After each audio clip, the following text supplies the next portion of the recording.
My name's Spencer, and I don't really know what I am. Hello, Spencer. This is my first meeting. Welcome. Thanks, thank you. I guess I know I had a problem with Dilaudid.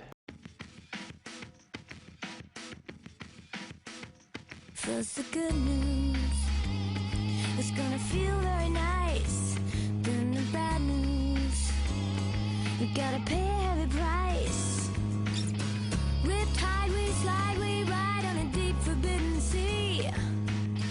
Under we go so slow and you're hanging on to me. And I say, oh, oh. I don't want...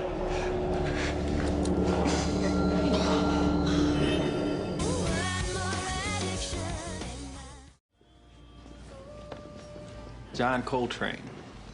He was a genius, too. Died of cancer. But most people think it was the booze and heroin that did him in. What are you trying to say? You look like hell. I'm fine. Come on, man. I'm a jazz musician in New Orleans. I know what it looks like when someone's not well. It's maybe the one time I can tell you something that you don't already know. It might help you forget, but it won't make it go away. And if I can tell, you're surrounded by some of the best minds in the world. If you think they don't notice, well, for a genius, that's just dumb. But, I stopped. Like, 10 months ago, I stopped. Each time an addict needs a fix, they need more of the drug to get off, so his crimes will most likely get much worse. It'd be almost impossible for him to quit without help. I burned my hand on that espresso machine. Ah! Yeah, his coordination drops off when he's thinking. I thought it was over, but recently I've really been... Your literature uses the term craving. It started like a month ago. A suspect was murdered in front of me. A kid. And I thought that I could save the kid, but I couldn't, and... Kill him, Daddy! Put the gun down! Help me, please help me! Jack, put down the gun. She begged him to stop and he laughed at her.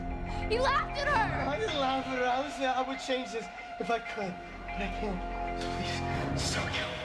Jack, you swore to your wife you'd protect Lindsay. Listen to her, Jack. Listen to what she wants. She's begging you to kill somebody right in front of her. What do you think your wife wanted you to protect her from? Jack,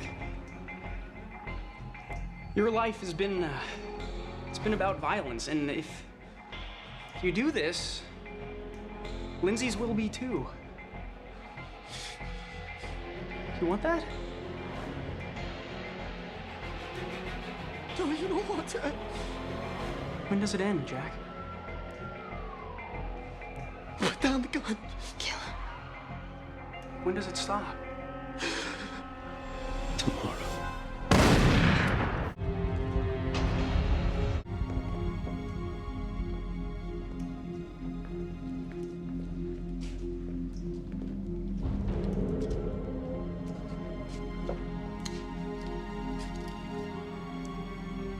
You okay, Reid?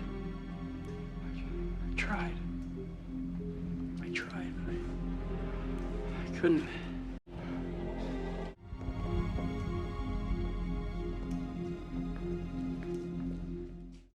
No, it's painful when the person you identify with is the bad guy. Probably the smartest kid in class and just couldn't prove it. Being the smartest kid in class is like being the only kid in class.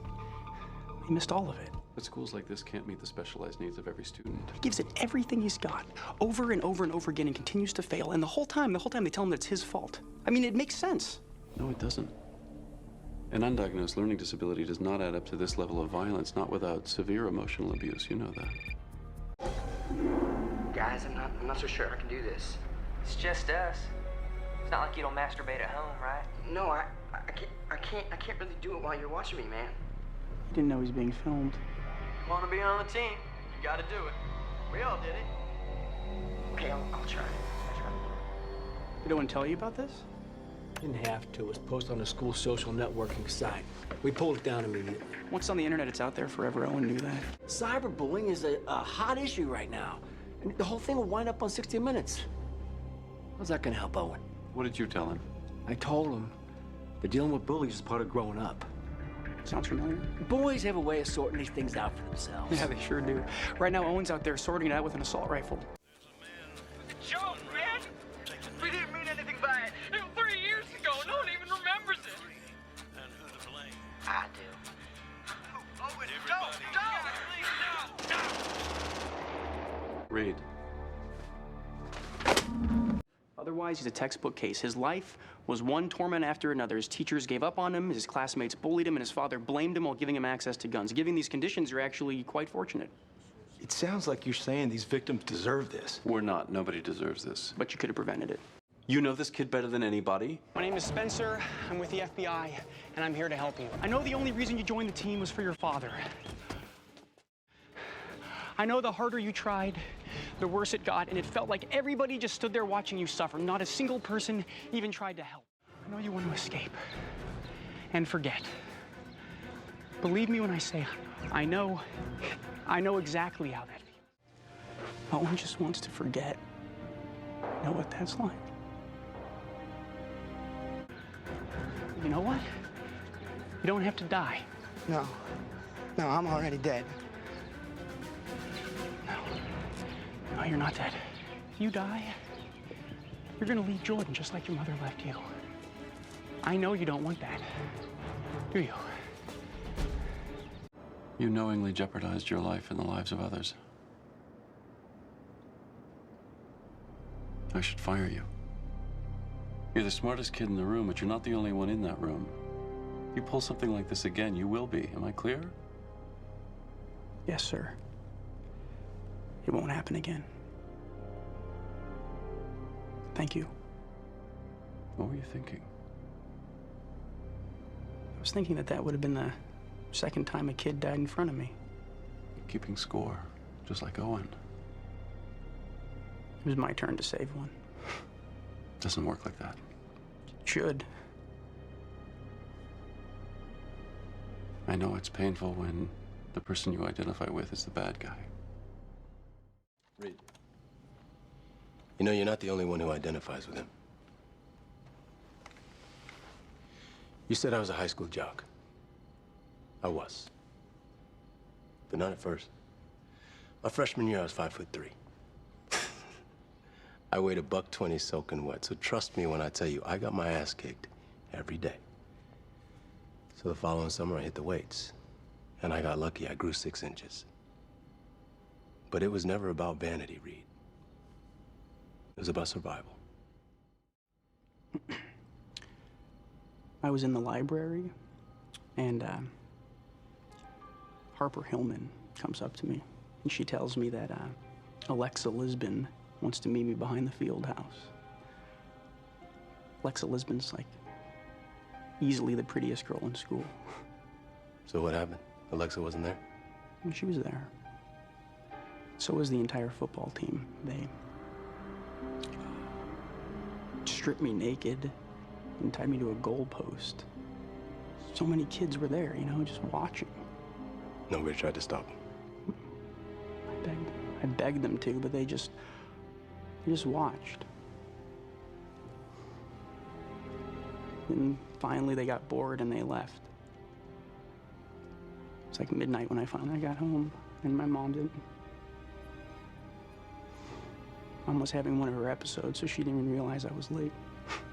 You never told her what happened? Never told anybody, I thought. It's one of those things that I thought if I didn't talk about it, I'd just forget. But I remember it like it was yesterday.